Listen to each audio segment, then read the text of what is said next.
He and 3 other state reps are urging Arizona Governor Doug Ducey to follow in the Texas governor's footsteps and deploy the National Guard to combat the escalating border surge crisis. And for the 14-day quarantine protocol to be enforced for those entering the country. They're also calling out the Biden administration for its immigration policies. All of this is absurdity because we now have a president who is sitting in the White House and who has essentially opened the borders to people who come across, get on a bus, and are sent into the interior of the country.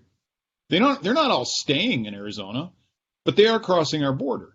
Earlier this month, several illegal immigrants that had crossed the border and been released into the U.S. told a Spanish language network that they had just tested positive for the virus at a local testing site in Texas and that they were heading straight onto a bus and to other parts of the country. Some said they were heading for North Carolina, Maryland, and New Jersey.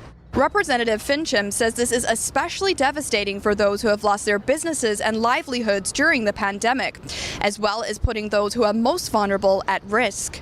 If communities of color are at highest risk for this, why is it that the president is allowing busloads of people who are likely to go into communities of color without being quarantined, without being vaccinated, without even being tested?